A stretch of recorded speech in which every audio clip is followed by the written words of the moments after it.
നമസ്കാരം. ഇന്നു ഞാൻ രേവതി നാളിൽ ജനിച്ചവർക്കുള്ള പൊതുവായ ഫലങ്ങളെക്കുറിച്ച് പറയുന്നു.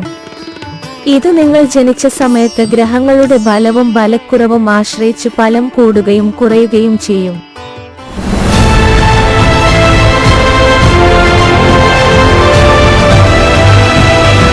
രേവതി നാളില് ജനിച്ചാല് മനക്ഷുതിയോടു കൂടിയവനായും ശൗര്യവാനായും ലോകപ്രിയനായും ധനവാനായും അവയവ പുഷ്ടിയോടും ശരീരബലത്തോടും കൂടിയവനായും ഭവിക്കും.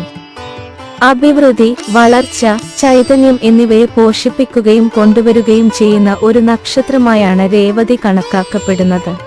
രേവതി ആളുകൾ പലപ്പോഴും നല്ല ഭംഗിയുള്ളവരും പുറം മോടിയുള്ളവരുമാണ്.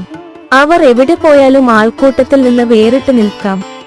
നിങ്ങളുടെ തത്വങ്ങളിൽ നിന്നും വ്യതിചലിക്കുവാൻ ആരെങ്കിലും ശ്രമിക്കുമ്പോൾ നിർഭയനാകുകയും അതിനെ ചെറുക്കുകയും ചെയ്യുന്നു. ശക്തമായ അവബോധമുണ്ട്, അതിനാൽ മിക്ക സമയത്തും ശരിയായ തീരുമാനങ്ങൾ എടുക്കാൻ കഴിയും. എന്നിരുന്നാലും സഹാനുഭൂതിയുടെ ഫലമായി ചിലപ്പോൾ അവ അകന്നു പോയേക്കാം. അവസരത്തിനനുസരിച്ച് ആളുകളുമായുള്ള പെരുമാറ്റം വ്യത്യാസപ്പെടുത്തും. രഹസ്യമായിട്ടുള്ള കാര്യങ്ങൾ ദീർഘകാലം സൂക്ഷിക്കുവാൻ ബുദ്ധിമുട്ടാണ്. പുരാതന സംസ്കാരത്തിലും ചരിത്രത്തിലും വലിയ താൽപര്യമായിരിക്കും. അവർക്ക് വളരെ നല്ല എഴുത്തുകാർ, പത്രപ്രവർത്തകർ, വിനോദക്കാർ, മതപ്രവർത്തകർ എന്നിവരാകാം. മറ്റുള്ളവർ എന്തു പറഞ്ഞാലും നിങ്ങളെ അത് എളുപ്പത്തിൽ ബാധിക്കുകയില്ല. നിങ്ങളുടെ വിശ്വാസങ്ങൾക്കായി നിരന്തരം പരിശ്രമിച്ചു കൊണ്ടിരിക്കും. ബുദ്ധിയുടെ അടിസ്ഥാനത്തിൽ നിങ്ങളെല്ലാം വളരെ വേഗത്തിൽ ചെയ്യും.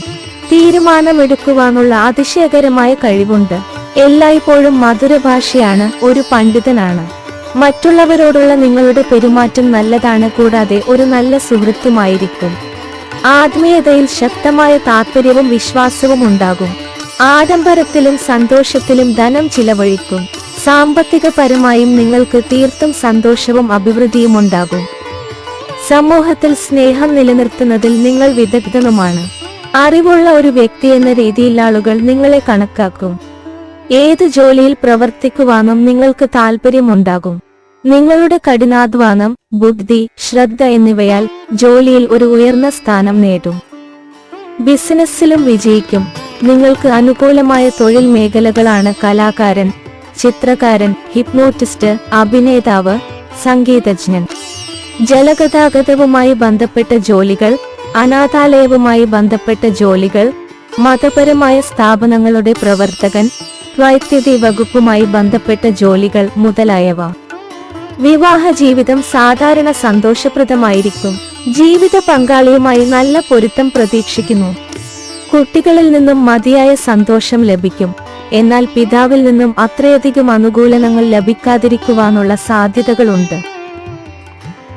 നിങ്ങളുടെ പങ്കാളി നിർബന്ധ ബുദ്ധിയാകാം, എന്നാൽ അവർ ദൈവഭക്തനായിരിക്കുകയും ആചാരങ്ങളും ചടങ്ങുകളും യഥാവിധി പിന്തുടരുകയും ചെയ്യും. Please subscribe the channel. Thank you for watching.